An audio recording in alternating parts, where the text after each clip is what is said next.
and oxygen inside the lunar module, the portion intended to land on the moon. And the tunnel between the two was open, and they had breathing air, and they've been moving back and forth between the two since.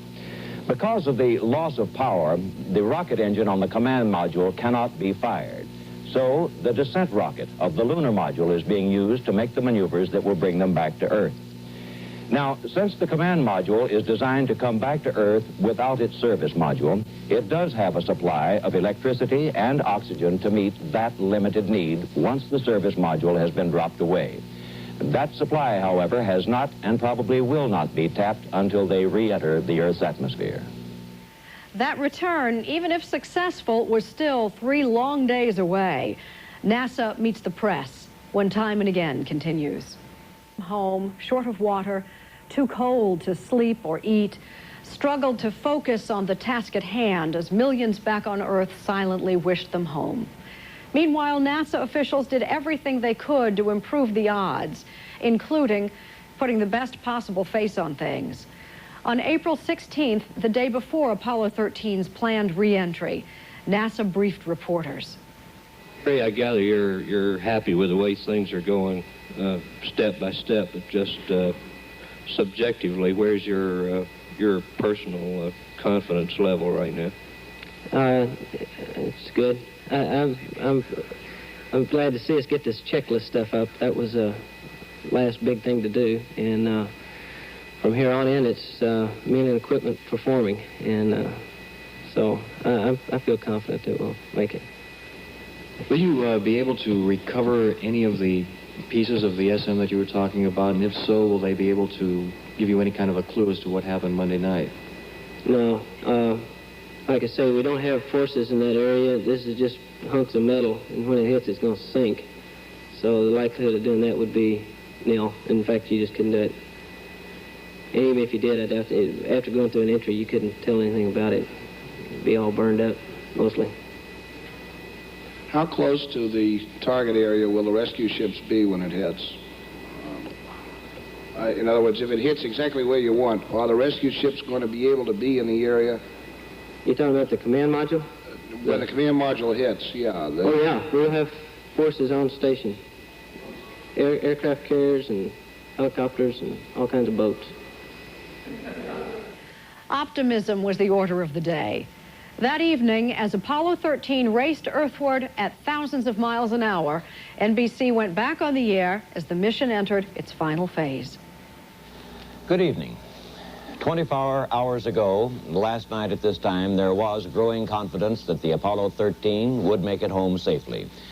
Tonight, less than 14 hours away from its scheduled return, there is even more confidence, although, as we constantly remind ourselves, that is providing nothing else goes wrong.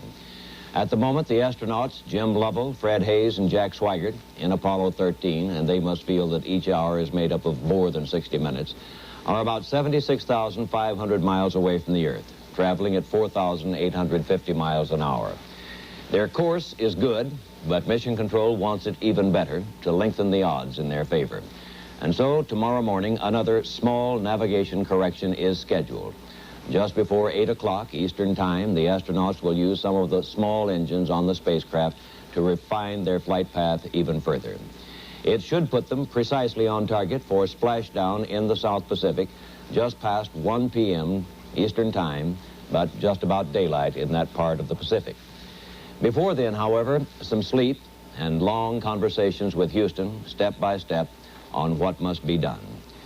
John Chancellor of NBC News is in Houston, as he has been during this hectic week. John? Astronauts James Lovell and John Swigert have been told to go to sleep. We are not sure where they will sleep. The command module is still cold, but the tunnel between the lunar module and the command module is a bit warmer, and possibly the off-duty astronauts are either in the tunnel or in the LEM itself. James Lovell, we heard on the box a moment ago, is awake. Astronaut Fred Hayes has been going through a long checklist with Mission Control in another aspect of today's preparation for tomorrow's maneuvers. In just 5 months since Apollo 12 astronaut Alan Bean had walked on the moon. That evening, the eve of Apollo 13's re-entry, Bean spoke with NBC's Bill Ryan. Captain Bean, tomorrow's re-entry is going to start far more differently than any other manned reentry. You've been through reentry. Would you take us through it? Tell us what to look for, what to listen for. About 6 hours prior to reaching the top of the Earth's atmosphere, we're going to start hearing a lot of talk between the command module and the lunar module. Jack will be in the command module. I think Fred and Jim will be down the lunar module and the ground, sending up some updates, switching batteries back and forth. Then, between 6 hours and about 5 hours, they'll be maneuvering the vehicle. You'll hear a lot of discussion. They'll get to the proper attitude, and then around 5 hours, they'll probably make a small burn with the RCS thrusters on the lunar module to make any last-minute corrections that need to be made before we re-enter the atmosphere. At about 1 hour, then, we're going to go to the proper separation attitude. We'll blow the LEM away from the command module just as we've always done, lunar orbit. Then you'll hear them discuss this as the LEM moves away. They'll make a star check, which will be discussed quite extensively, I think, with Houston, and then they'll move into re-entry attitude. So from that point on, we ought to hear the nominal, or the same words that we've heard for re-entries from the moon since Apollo 8. But they may be just a shade more welcome this time. They will. I know we're going to be glad to have them back on Earth. Now, just a few minutes ago, the flight directors in Mission Control, where we were just looking, went around the room, as they say, asking the experts at the various consoles if anyone had any questions or comments for the astronauts. There were only a few comments. Consumables looked good, which is one of the crucial factors. The mid-course correction should be only 2.81 feet per second, less than 3 feet per second. It will be a 21-second burn on what is called the reaction control system. These are little small engines, so they have to burn longer to make that much difference in their velocity. And then the astronauts were given a good night. The recovery schedule for tomorrow morning, the mid-course correction comes at 7:53 a.m. Eastern Standard Time. 8:23, they'll jettison the service module first. At 10:23 a.m., they'll all transfer all power over to the command module. At 11:53, they will jettison the lunar module. At 12:53, they will enter the Earth's interface. At 1:01, the drogue chute should deploy. And at 1:07 p.m. Eastern Standard Time tomorrow, the splashdown in the Pacific. As we revisit the flight of Apollo 13, crippled by the explosion of an oxygen tank as it raced to the moon 27 years ago this week. 4 days after the explosion, on April 17, 1970, the Apollo 13 command module had just enough power left to maneuver its way to re-entry and splashdown. Millions of people around the world awaited the outcome, reported that evening by NBC News. Apollo 13 landed in the Pacific at 1:08 p.m. Eastern Time today, 540 miles southeast of Samoa. Its men, Hayes, Swigert, Lovell, were safe and well. The thickness is recovery and your chutes look good. Roger. A report from the Iwo Jima that Apollo 13 is descending at a point 4 miles due south of the ship. Photo 1 observed splashdown at this time. On take up parity. Roger. Another cheer in the control room as we head splashdown. Recovery is moving into position. The rescue net is halfway down. The first astronaut is climbing out of the command module and is in the egress raft. The first astronaut is halfway up. His recovery, I have astronaut Hayes aboard. His condition is excellent. Iwo Jima copy. Second astronaut is on his way up. His recovery, I have astronaut Swigert on board. He reports he feels fine. Test 1, 2. His recovery, I have Captain Lovell aboard. He reports he feels fine. Over. And here they are. James Lovell, John Swigert, and Fred Hayes.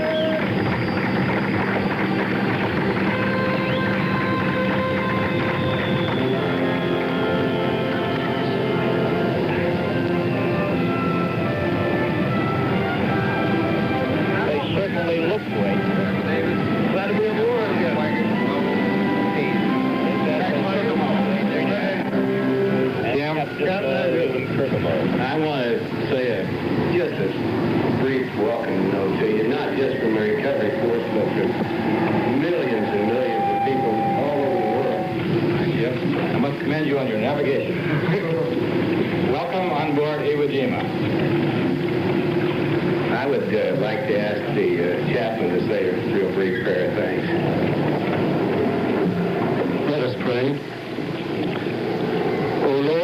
joyfully welcome back to Earth astronauts Lovell, Hayes, and Swigert, who, by your grace, their skill, and the skill of many men, survived the dangers encountered in their mission and returned to us safe and whole.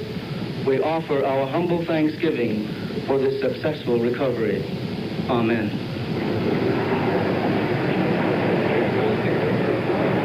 Face over here. They certainly appear to be in good shape. And they certainly appear to be happy to be home.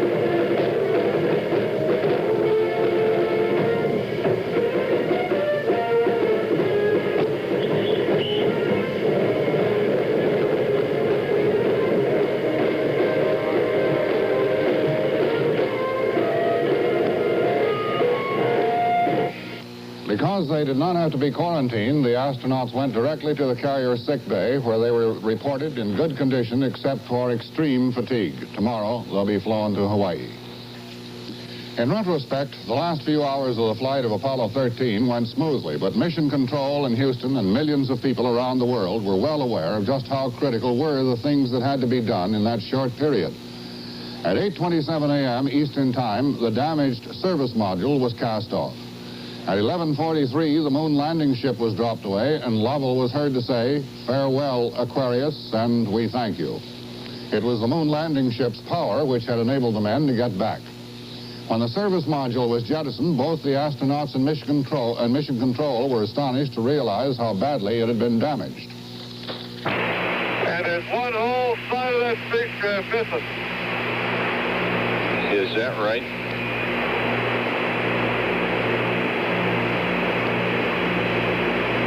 Right by the, look out there, will you? Right by the high gate antenna, the whole panel is blown out, almost from the base to the engine. Copy that. America welcomes Apollo 13 home, and an explanation from NASA when Time and Again continues. The striking day of my life was the day I was elected President of the United States. And then I thought perhaps next to that was the day that Apollo 11 completed its flight, and I met it when it came down in the sea in the Pacific. But there's no question in my mind that for me personally, this is the most exciting, the most meaningful day that I've ever experienced. I feel that what these men have done has been a great inspiration to all of us. I think also what the men on the ground have done is an inspiration to us. How men react in adversity determines their true greatness. And these men have demonstrated that the American character is sound and strong and capable of taking a very difficult situation and turning it into really a very successful venture. President Richard Nixon on the safe return of Apollo 13. The following day, he would fly to Hawaii to greet the astronauts personally. Until Apollo 13 ran into trouble, most Americans were indifferent to the flight. But the dramatic struggle to bring 3 astronauts safely home after a crippling accident hundreds of thousands of miles in space got everyone's attention.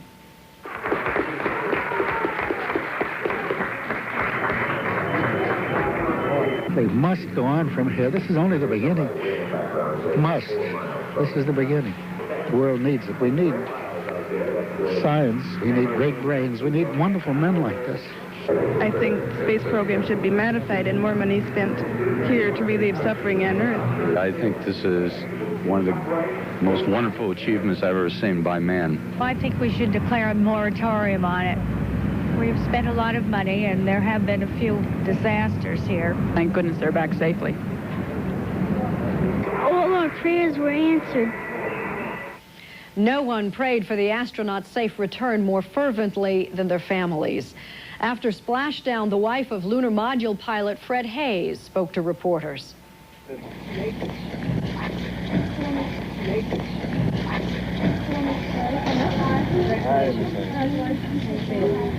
Marvelous. I've never felt better in my life. Could you tell us what you said to your husband or to... Oh, it was kind of wild. All the Lovels and Hayes and Swigert were on the phone at one time. So we were all kind of shouting back and forth, but just that he looked so great, and we were so thankful, of course, to have him back down. What was your first moment of relief, Mrs. Hayes? Oh, I guess when he hit the water. That was the greatest. Was there any time earlier when you thought you might be home free?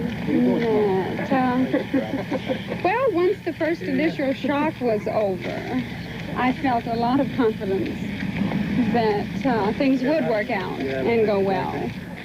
Also on hand, Marilyn Lovell. Her husband, Jim, the commander of Apollo 13, had publicly vowed before the flight that this one would be his last. Isn't this a great day? Yeah. Somebody hold Jeffrey. Marilyn, could you tell us what you said to your husband? Well, I think that's very personal. Well, I always go along with anything my husband wants to do, and however, selfishly, I really wouldn't want him to take another flight, but I don't really know what he's going to do. It's up to him. You would not want him to make another flight? Well, after this, I don't think I would, no. It's been a nightmare. I have never experienced anything like this in my life, and I don't ever care to experience it again. There's just no way to prepare for anything like this. I'm just very thankful and very humble, and I want to thank everyone at Mission Control, all the men at Mission Control, for making it possible for my husband and his crew to return to Earth, and I am just very grateful. My family's grateful, and my husband's mother, and I want to thank all the people in the world who have sent us, all the people in the world who have sent us messages of concern and all their prayers that have been said for us, and we all have a great deal of faith in God, and this has really proven that it is true. Faith in God may have seen Mrs. Lovell through, but faith in technology nearly killed her husband and his two crewmates. What went wrong with Apollo 13? Veteran NBC space reporter Roy Neal asked NASA. Apollo 13. What happened and where did it happen? Well, you may recall, right in here is where the oxygen tanks actually let go about 58 hours into the mission. And that started quite a chain of events that led us up to today. And what we found out in many, many hours of tests afterwards on the ground was that most likely when we overheated some wires at the Cape in their special tests, they had bare places. Finally in the flight, they sparked, the Teflon insulation caught, they burned up the length of Teflon about a foot, foot and a half. They got over close to the surface of the metal of the tank where they came out of the tank. At that point, they softened the metal. It went into a compartment full of shredded plastic, which, as you know, burns real well in the presence of oxygen and heat, with both there. That, in a sense, almost blew up, in my opinion. Blew off a safety valve that's on the vacuum part of this tank, like a thermos bottle. That shot out into the compartment where the tank is located in the service module, which is also insulated with plastic. That probably caught fire due to the oxygen that came out of the tank that was unburned, mixing with the plastic and the heat. That raised the pressure rapidly in that compartment, blew off the door, and it's a good thing that door did come off, because if it had not, we would have pressurized the command module and blown it off of the service module. There's only about a 6 psi difference in what it takes to blow the door in the command module. As you've described it, it sounds like a lucky sequence of events that Apollo 13 came through safely. Lucky is the right word. You see, if it had occurred very much earlier, just maybe 20, 25 hours earlier in the flight, we could not have had enough oxygen in the LEM to bring us back. If it happened much later, we'd have been separated with the crew on the moon. And I think you probably could guess the answer to that one. When we come back, the Apollo 13 crew received the Medal of Freedom from President Richard Nixon. 13 successful splashdown, President Nixon flew from Washington to Houston, where he awarded the mission's operations team the Medal of Freedom. From there, accompanied by the crew's families, the president made the long flight to Hawaii. In Honolulu, the astronauts, exhausted, thinner, but in good health, happily mingled with their welcoming committee and received America's highest civilian award from the President of the United States.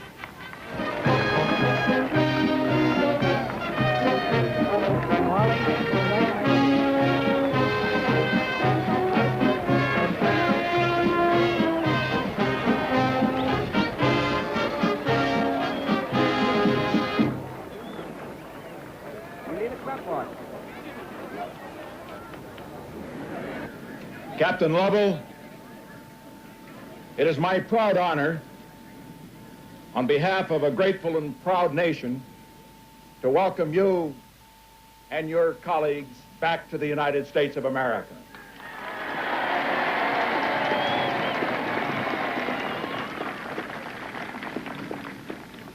I recall, Captain, that when I spoke to you on the phone, you said that you regretted that you were unable to complete your mission. I hereby declare that this was a successful mission, a great mission on behalf of your country. You did not reach the moon, but you reached the hearts of millions of people on Earth by what you did. And as we look at what you have done, we realize that greatness comes not simply in triumph, but in adversity. It has been said that adversity introduces a man to himself. Ladies and gentlemen, I present to you three men that have been introduced to themselves as much as anybody in the whole history of man.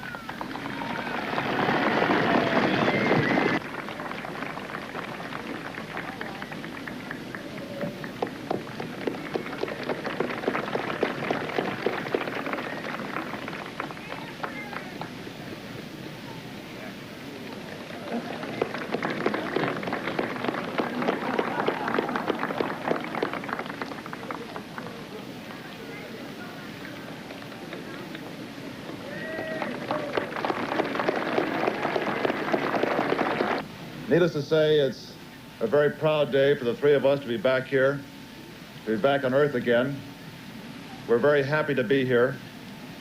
We had some very trying moments in the last week, and I wondered just when and how we would get back. But I think the secret was the fact that we have in America something which has always been part of us, and that's teamwork. Just as Fred and Jack and I try to work as a team up there, we had hundreds of people on the ground. They really saw to it that we got back home safely.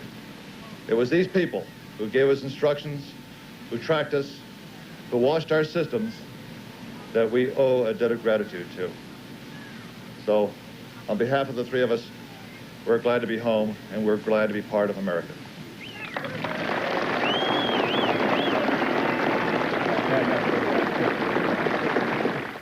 Jim Lovell talks to NBC's John Chancellor in 1970 and to Tom Brokaw 25 years later, when Time and Again continues. I'm a kind of a white-knuckle flyer. Any of your own feelings about handling fear, making it work for you? Well, I feel that certainly there is risk involved in these flights, but to handle the fear about participating in them, I think you must realize the confidence that we have in the systems themselves, and the fact that if you're well trained and have reliable systems and know the people that have built them, that your fear of what might happen is easily overcome.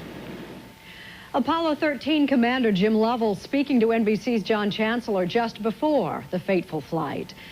25 years later, Apollo 13 was more than just history. It was a hit movie. And Tom Hanks' portrayal of Jim Lovell won Hanks an Oscar. NBC's Tom Brokaw paid Lovell a visit in 1995. To walk on the moon was his lifelong dream. On April 14th, 1970, Jim Lovell was just 100 miles away, with no hope of reaching it and grave doubts of ever seeing Earth again. You didn't walk on the moon? I didn't. Still hurt? Oh, a little bit, but I now have a sense of satisfaction that 13 was really what I call a successful failure. Launch Control, this is Houston. We are go for launch. Hollywood's drama of Apollo 13 is gripping a generation too young to know the history. But Jim Lovell lived the real adventure 25 years before. This is the crew of Apollo 13. Just a year since the first moonwalk, the country was already blasé about NASA's successes. The networks no longer interrupted programming to carry telecasts from space. NASA officials were also supremely self-confident. The people in the mission control thought there was nothing they couldn't handle until 13 came along. Until 55 hours into the flight, when disaster struck. We'd like it to stir up your cryo tanks.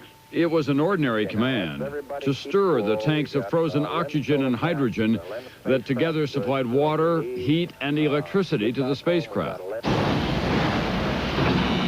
Hey, we've got a problem here. This is Houston. Say again, please. Okay, Houston, we've had a problem here. A faulty coil caused an explosion. Oxygen spilled out into space. The command module was powerless. Now, the fragile lunar landing craft would become a space-going lifeboat. I want you to get some guys figuring out minimum power, sustain life. While NASA engineers worked feverishly, the Apollo 13 crew waited in the cold and darkness of outer space. I can still remember the cold in the spacecraft and Hayes having the shivers and just transferring that guidance from the command module to the lunar module just before the command module died. It was a race against time, trying to solve complicated problems from 250,000 miles away. Go for the burn. Apollo 13 became a global suspense story. Do you think that the American public will ever again care about the space program as it did in the early stages when you were involved?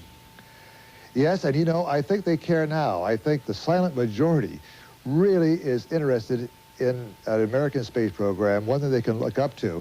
When the spacecraft finally appeared in the sky, the life and death crisis came to a happy end. Odyssey, Houston, we show you on the mains. It really looks great.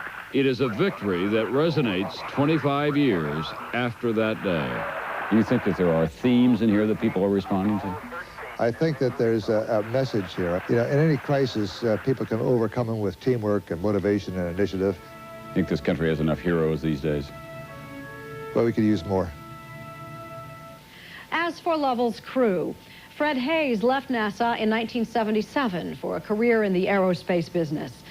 In 1982, Jack Swigert ran for Congress and won, then died of lymphoma just 6 days before taking office.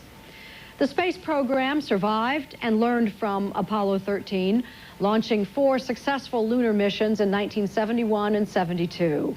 The shuttle program followed, of course, but its flights got names, not numbers. You're not likely to see any kind of flight numbered 13 for a long, long time. That's time and again for now. Thanks for joining us. I'm Jane Pauley, and we're history.